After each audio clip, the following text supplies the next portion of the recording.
This E3 update is presented by State Farm. All right, everybody, we have 3 games at E3 here at the Vivitouch booth. I have been planted here, welded really to this stool, so I haven't gotten a chance to actually travel around. Tara Long, on the other hand, has been mobile. Yes. And you've actually spent quite a bit of time at the Microsoft booth. What's kind of the mood over there? Let's just start with that. There's a lot of curiosity around a lot of the games. You know, we still don't know a whole lot about the tech itself, and that was sort of the main focus of the meeting that I went to this morning, which sort of showed off 3 different functionalities of the Xbox One.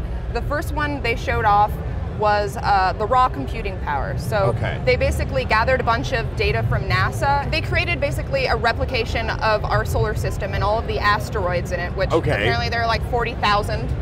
And there's so much space junk and rocks and pebbles. There's a lot of shit out there. And they basically rendered it in real time. They have the trajectories in there, so it's all moving. But the idea was that if you wanted to, say, play a game that had something like that in it, and you turn the game off, the cloud computing power that rendered all those asteroids would still be functioning even after you turn the Xbox One off. Because did they kind of explain how they're transferring it, how much they can be transferring from a game to the cloud for the processing to free up the CPU? Yeah, they didn't go into a whole lot of detail on that, but basically, like, the idea is that now that they have all this cloud computing power, they can sort of divide their resources between local and cloud. So it's kind of like a double whammy. Well, and that might, a lot of people sort of are looking at, the Xbox One having less power than the PlayStation 4. This can sort of allow for what that balance is. Abby Heppy was here for Titanfall yesterday, and that game really does use a lot of the cloud. It is an online multiplayer game to try to allow for a lot of this stuff to be happening. Yeah, and that's what a lot of these companies have been saying in their tech demos and stuff, like, this is only possible because of the cloud. So yes, this is only possible with blank seems to be a mantra for a lot of people here. So outside of sort of that tech, it sounds like they also showed you the UI, which is something I'm fascinated about. Yeah, they showed us sort of a sneak peek of the dashboard and this snap functionality that they have now, where you can basically watch something on TV and then have something on the side, like a sidebar, for all kinds of stuff. The demonstration that they showed had like fantasy football statistics and stuff. So what's kind of cool about that is you could be watching like Game of Thrones or something on TV, have your fantasy football statistics on the right, or you could have like an actual like picture-in-picture of a football game on the right.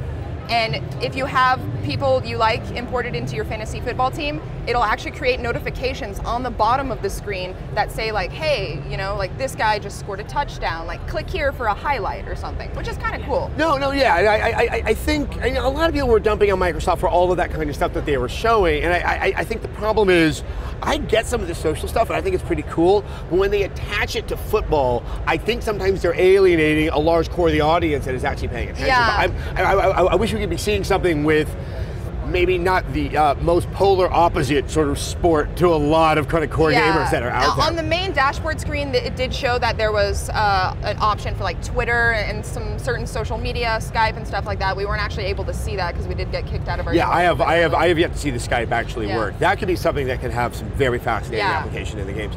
In terms of the dashboard, with obviously everyone's reference points being the current dashboard that's on the Xbox 360, did it look very different? Were they using the real estate more effectively? Because I have issues with how they're representing stuff currently on the 360. I mean, it was a pretty focused view of the dashboard. It was really just the media section there, so we weren't able to see like the actual home screen. Yeah.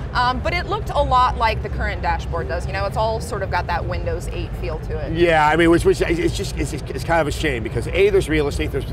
They're not allowing for the discovery of all the content that is really there. It's things that are being cherry picked, and there's real estate that could be used. What else did they show you there? They also showed us some Kinect. So they showed us basically a proof of concept first-person shooter called Reflex, which is not a game that's actually coming out, but they showed how you'll be able to implement Kinect into that in, I guess, a more realistic way than some of the goofy-looking Kinect stuff. They showed how you could lift, like you could lift the controller to put up a shield in the game if you wanted. Okay. You know how everybody sort of is like a little bit. Well, what's notable is you just said with the controller that they're kind of opening up that not having the controller with Kinect is not some bad thing. No, and in fact, he was holding the controller the entire time during the tech demo, and it was just sort of like he was using it basically as the third thumbstick. They actually said that. They were like, your body is the third thumbstick. Yeah, philosophically, I so prefer that than with the original Kinect, where it's like somehow like you're free by not having points of interactivity within the game. It's just your body. Yeah, and certain parts of it were really cool, I must admit. He tapped on his head like this, and that brought up like X-ray vision goggles, which is something you would usually have to go into a menu to do, or like press, I don't know, maybe up on the D-pad or something. Was it like Splinter Cell? Did he get to go pew, pew? There was no sound effects like that, but it was still pretty cool. They also showed, how you can lean left to dodge, lean right to dodge. You can use voice commands like fire drones and sort of, I guess get a little more hands-off with it.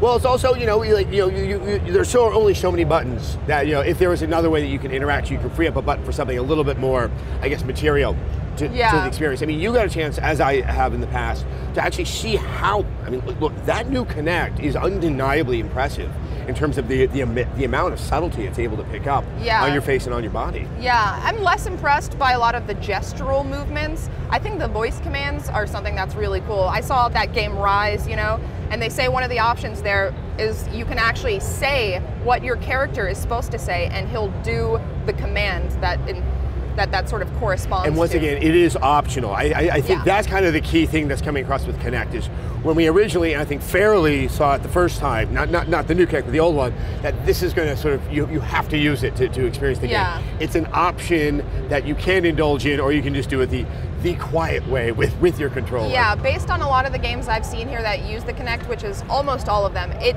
definitely seems like they sort of strayed away from that, you must use Kinect, like do all these crazy silly movements, to just sort of making it a more streamlined and integrative process within the actual game. So my final question is, when they were doing this presentation, how were they coming across?